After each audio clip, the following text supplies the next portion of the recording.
أعوذ بالله من الشيطان الرجيم. بسم الله الرحمن الرحيم. ومن أحسن قولا ممن دعا إلى الله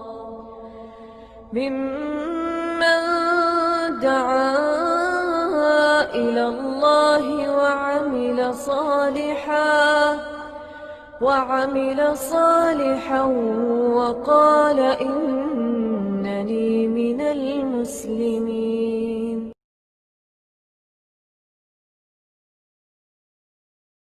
ونعوذ بالله من شرور أنفسنا ومن سيئات أعمالنا من يهده الله فلا مضل له ومن يضلل فلا هادي له وأشهد أن لا إله إلا الله وحده لا شريك له وأشهد أن محمدا عبده ورسوله. أما بعد فإن خير الحديث كتاب الله وخير الهدي هدي محمد صلى الله عليه وسلم وشر الأمور محدثاتها وكل محدثة بدعة وكل بدعة ضلالة وكل ضلالة في النار. رب اشرح لي صدري ويسر لي أمري واحلل عقدة من لساني يفقه قولي. رب زدني علما رب زدني علما رب زدني علما. تمام تعریف اللہ رب العالمین کے لیے لائق و زیبا ہے. بعدہ صلاۃ و سلام نازل ہو آقا نامدار احمد مصطفیٰ محمد مصطفیٰ صلی اللہ علیہ وسلم پر بیش بہا بے شمار. حمد و صلوات کے بعد انشاءاللہ اس درس میں جو نقطے آئیں گے زیر بحث، جو پوائنٹ جن کے تعلق سے گفتگو کی جائے گی، وہ پہلا نمبر حج کے اندر نیابت کا کیا حکم ہے شرعی، دوسرا ہے بچے کے حج کا کیا حکم ہے، تیسرا ہے میقات کیا ہیں، اور چوتھا ہے احرام کی حالت میں کیا کیا چیزیں ممنوع ہیں. یہ انشاءاللہ چار باتیں عرض کی جائیں گی باذن اللہ تعالی انشاءاللہ اللہ کی توفیق سے. اور یہ آپ کو معلوم ہے یعنی یہ جو درس ہے وہ ایک طرح سے علمی درس شمار کیا جا سکتا ہے، تو اس میں ترکیز کنسنٹریٹ تھوڑا زیادہ کرنا پڑے گا تاکہ باتیں کچھ ذہن میں محفوظ رہ سکیں. مطلب جو ایسے درس ہوتے ہیں وعظ نصیحت کے طور پر ایمان کو جگانے کے لیے، ایمان کو بیدار کرنے کے لیے، تو واقعی اگر دل آپ کا متاثر ہو گیا تو اس درس کا مقصد آپ کو گویا کہ مل گیا، حل ہو گیا، کوئی مسئلہ نہیں ہے. لیکن اس طرح کے دروس جس میں آپ کو علم کی کوئی بات بتائی جا رہی ہے تو اس کے لیے دل اور دماغ کو تھوڑا سا مزید یعنی ایکٹیو کرنا اور توجہ دینا کہ کچھ باتیں ذہن میں محفوظ بھی رہ جائیں تاکہ آپ بعد میں ان سے فائدہ خود اٹھائیں اور دوسرے لوگوں کو فائدہ پہنچائیں. تو اللہ رب العالمین توفیق عطا فرمائے. جزاک اللہ خیر. تو انشاءاللہ جو پہلا نقطہ ہے، اور یہ جو پچھلے درس میں میں نے کچھ یعنی جذباتیت کے شکار لوگوں کے رویے پر ایک طرح سے نکتہ چینی کی تھی میں نے، کہ کچھ لوگ ہوتے ہیں جذبات کا شکار ہو جاتے جس میں شرعی امور کو ملحوظ خاطر نہیں رکھ پاتے ہیں. اور اس کی مثال میں نے دی تھی کہ اپنی بیویوں کو مثال کے طور پر وہاں سے بغیر محرم کے منگا لیتے ہیں، والدہ کو امی کو بغیر محرم کے منگا لیتے ہیں، اور بوڑھے ماں باپ کو جبکہ ان کے پاس حج کرنے کی طاقت باقی نہیں رہ جاتی، زبردستی اللہ سب کو اخلاص کی توفیق عطا فرمائے. بہت سارے لوگوں میں اخلاص مفقود رہنے کے ساتھ ساتھ یہ مسئلہ اور خطرناک ہو جاتا ہے کہ لوگوں کی زبان بند کرنے کے لیے اور لوگوں کے لعن طعن سے بچنے کے لیے، اپنے عار کو چھپانے کے لیے اس طرح کہ بھی ہمارے پاس پیسہ ہو گیا، ابھی ہمارے پاس کوئی عذر نہیں ہے، والدین کو ضرور حج کرانا ہے ہم کو. تو یہ مسائل ہیں ہمارے سامنے، ان کا حل بھی موجود ہے شریعت کے اندر، ایسا نہیں ہے کہ ان کا حل موجود نہیں ہے. اور سب سے بڑا حل جو ہے وہ یہی نیابت کا حل ہے. سمجھ گئے؟ صبر کرنا اور اس کے بعد جب موقع آئے، جب آپ کو موقع ملے تو نیابت کے حکم سے فائدہ اٹھانا، سمجھ گئے؟ تو نیابت کا کیا شرعی کیا حکم ہے یہ جان لیں کہ کوئی بھی بندہ جو حج کیے بغیر وفات پا گیا، چاہے وہ مرد ہو اور چاہے عورت ہو، اگر حج کیے بغیر وہ وفات پا گیا، اس کی دو کنڈیشن ہوتی ہے۔ ایک تو وہ اپنی زندگی میں مالدار بھی تھا اور جسمانی طاقت کا مالک بھی تھا، پھر بھی اس نے حج نہیں کیا، حج کرنے میں کوتاہی کی، سمجھ گئے؟ اور ایک بندہ ہے جو مالدار تھا پر جسمانی طاقت سے محروم تھا، تھا، اس کی وجہ سے اس نے حج نہیں کیا۔ اور ایک تیسری صورت بھی بن سکتی ہے یہاں پر کہ کوئی ایک بندہ ہے جو جسمانی بھی طاقت سے محروم ہے اور مالی طاقت سے محروم ہے۔ اسی کے ساتھ ایک چوتھی صورت بھی اگر ہم بنانا چاہتے ہیں تو بن سکتی ہے کہ جسمانی طاقت تو اس کے پاس تھی لیکن مالی طاقت سے محروم تھا بندہ، سمجھ گئے؟ تو یہ سارے کنڈیشن ہیں، ہے نا؟ اب وہ بندہ جو جسمانی اور مالی طاقت رکھتے ہوئے اس نے حج ادا نہیں کیا تو ایک طرح سے، اور عمر گزر گئی، پورے عمر، یعنی وہ 50 سال کی عمر کو پہنچا تو مالی طاقت کا بھی مالک بن گیا، جسمانی طاقت آلریڈی موجود تھی لیکن پھر بھی اس نے 70 سال کی عمر میں وفات پائی اور 20 سال تک کیا۔ اب یہاں پر علماء کے دو مسئلے ہو جاتے ہیں کہ حج جو ہے یہ واجب فی الفور ہے یا کہ واجب بالتراخی ہے۔ فی الفور کا مطلب ہوتا ہے جیسے ہی، یعنی انسان تندرست ہے، ٹھیک ہے، لیکن جیسے ہی اس کے پاس مال بھی ہوا کہ ابھی وہ حج کرنے جا سکتا ہے تو اسی سال اس کو حج کرنا ضروری ہو جاتا ہے، یا کہ وہ 1 سال 2 سال 3 سال پوسٹ بھی کر سکتا ہے، سمجھ گئے؟ تو یہاں علماء کے دو گروپ ہیں۔ بعض علماء نے کہا کہ نہیں، فی الفور کرنا چاہیے، بعض علماء نے کہا کہ نہیں، تراخی کر سکتا ہے۔ اب یہاں جن علماء نے کہا کہ تراخی کر سکتا ہے ان کا بحث صرف وجوب کے سلسلے میں، کہ اگر کسی نے بھائی اس سال وہ مالدار ہو گیا اور تندرست بھی ہے لیکن اگلے سال حج کیا تو کیا وہ گنہگار ہوگا؟ تو یہاں پر جن علماء کا یہ کہنا ہے کہ واجب ہے لیکن وقت میں مہلت ہے، اس کے اندر مہلت ہے، تو اگلے سال کرنے والا بندہ گناہ گار نہیں مانا جائے گا۔ لیکن جن لوگوں نے کہا نہیں، فوراً واجب ہو جاتی ہے، تو لیٹ کرنا، تاخیر کرنے میں گویا کہ وہ اس بندے کو گنہگار سمجھتے ہیں۔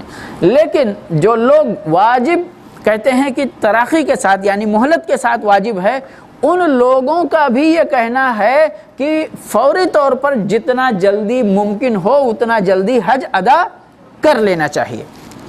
اور اسی بات کی طرف اشارہ اللہ کے نبی صلی اللہ علیہ وسلم کی بعض احادیث کے اندر بھی ملتا ہے کہ جس کے پاس طاقت ہو جائے وہ حج کی ادائیگی میں جلدی کرے، اس لیے کہ اس کو مستقبل کے بارے میں معلوم نہیں کہ آگے کیا ہونے والا ہے۔ آج مالدار ہے، کل کو غریب ہو جائے، آج تندرست ہے، کل کو مریض ہو جائے، آج زندگی ہے، کل کو زندگی باقی نہ رہے، تو اس کو کیا ہونا چاہیے؟ فی الفور ادا کرنا۔ تو جو لوگ کہتے ہیں کہ مہلت ہے لیکن فی الفور ادا کرنے کو وہ بھی بہتر ہی سمجھتے ہیں، سمجھ گئے؟ اب اس حدیث کی روشنی میں، علماء کے ان کلام کی روشنی میں، جو بندہ طاقت رہنے کے باوجود بھی چند سال اپنی زندگی کے گزار کر اس دنیا سے رخصت ہو جاتا ہے اور حج ادا نہیں کرتا تو اس کو کسی حد تک کوتاہی مانا جائے گا، سمجھ گئے؟ پھر اب اس بندے کے لیے شرعی حل کیا ہے؟ کہتے ہیں واجب اگر تھا، مال موجود تھا، تندرستی بھی تھی، گویا کہ یہ شرعی کوتاہی، اس کا مداوع، اس کا علاج یہ ہے کہ اس کے مال سے پیسہ نکالا جائے، حج کا خرچہ، اور کسی بندے کو وکیل بنایا جائے حج کرنے کے لیے، نائب اس کا۔ اس کے لیے شرط کیا ہے؟ جو کسی دوسرے کی طرف سے حج کرے اس کے لیے شرط یہ ہے کہ وہ پہلے اپنا حج کر چکا ہو، پہلے اپنا حج کر چکا ہو. یہی ایک شرط ہے بس کہ جو بندہ دوسرے کی نیابت کر رہا ہے اس کے لیے اپنا حج فریضہ وہ ادا کر چکا ہو. سمجھ گئے؟ بعد میں وہ کسی کی بھی نیابت کر سکتا ہے. اسی طرح سے نذر مانا ہوا حج، مثال کے طور پر ہم نے حج فریضہ کر لیا ہے لیکن ہم نے نذر مانا ہمارا یہ کام پورا ہو گیا تو ہم اللہ کے گھر کی زیارت کریں گے، حج کریں گے. اسی طرح عمرے کا معاملہ ہے. اب نذر ماننے سے وہ عبادت بندے کے اوپر کیا ہوتی ہے؟ واجب ہو جاتی ہے. اب اگر اس نے اس واجب کو ادا نہیں کیا اور اس دنیا سے چلا گیا، اس کا کیا حکم ہے؟ اس کے مال سے، اس کے وراثت سے پیسہ لیا جائے گا اور پھر کسی کے ذریعے اس کے یہ گویا کہ اللہ کا قرض اس کے ذمے ہے جس کو ادا کرنا ضروری ہے. ٹھیک ہے، یہ ہو گیا. باقی جس کے پاس مال ہے، جسمانی طاقت نہیں ہے، سمجھ، تو چاہے وہ بندہ زندہ ہو اور چاہے مر چکا ہو، وہ اس کی طرف سے کوئی بھی بندہ چاہے اس کے خرچے پر اور چاہے اس کا بیٹا ہے، بھائی ہے، کوئی بھی ہے، بغیر خرچے کے جیسے چاہے ویسے وہ نیابت کر سکتا ہے. اس کا حج کوئی دوسرا بندہ ادا کر سکتا ہے اس کی زندگی کے اندر. سمجھ گئے؟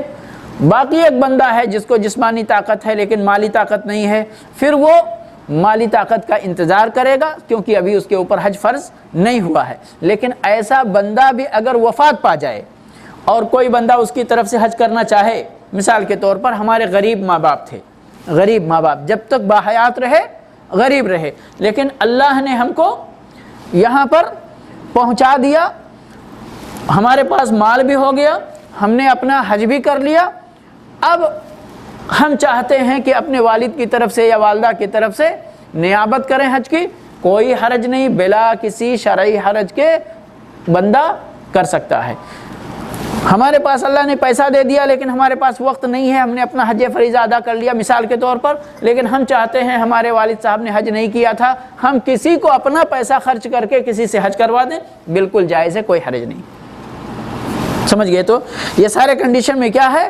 حج بدل جس کو بولتے ہیں، یا حج کے اندر نیابت، یا کسی دوسرے کی طرف سے حج کرنا، جو بھی الفاظ ہیں سب کا مفہوم ایک ہی ہے، کر سکتے ہیں، کوئی حرج کی بات نہیں.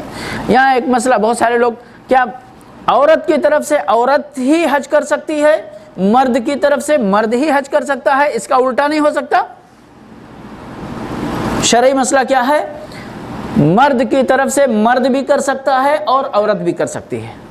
ٹھیک ہے، اسی طرح سے عورت کی طرف سے عورت بھی حج کر سکتی ہے اور مرد بھی حج کر سکتا ہے. یعنی سیم بھی، مرد کا مرد اور عورت کا عورت اور کراس،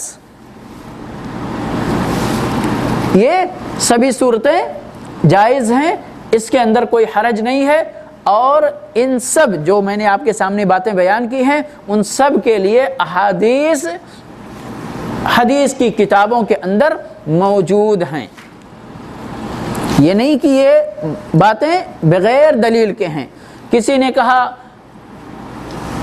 ایک عورت نے کہا، اے اللہ کے رسول صلی اللہ علیہ وسلم، میرے باپ کو حج کا فریضہ، چونکہ اس وقت تو نیا نیا اسلام آیا تھا نا، کوئی بڑھاپے میں مسلمان ہو رہا ہے، کوئی جوانی میں مسلمان ہو رہا ہے، کوئی مرنے سے پہلے مسلمان ہو رہا ہے، نہیں اللہ کی توفیق سے. تو میرے باپ کو حج کے فریضے نے اس وقت پایا جب میرے باپ بوڑھے ہو چکے ہیں، سواری پر بیٹھ بھی نہیں سکتے، ان کو طاقت نہیں ہے، قدرت نہیں ہے، تو کیا میں ان کی طرف سے حج کروں؟ اللہ کے نبی صلی اللہ علیہ وسلم نے فرمایا ہاں حج کرو. اسی طرح سے کسی مرد نے کہا اپنی ماں کے بارے میں، کسی بہن نے کہا اپنے بھائی کے بارے میں، ساری حدیثیں موجود ہیں اور ساری صورتوں میں اللہ کے نبی صلی اللہ علیہ وسلم نے ان کو ایک دوسرے کی طرف سے حج میں نیابت کرنے کی اجازت عطا فرمائی. اور بعض احادیث کے اندر اللہ کے نبی صلی اللہ علیہ وسلم نے مثال دی کہ کیا اگر تمہاری ماں پر یا تمہارے باپ پر اللہ کا کسی بندے کا قرض ہوتا تو اس کو ادا کرتی یا نہیں کرتی؟ اس کو ادا کرتے کہ نہیں کرتے؟ تو پوچھنے والے نے، سائل نے جواب دیا ہاں ضرور ادا کرتے. تو آپ صلی اللہ علیہ وسلم نے فرمایا کہ پھر اللہ کا قرضہ اس بات کا زیادہ مستحق ہے کہ اس کو ادا کیا جائے. سمجھ گئے؟ تو یہ یعنی اس کے اندر بلا کسی اشکال کے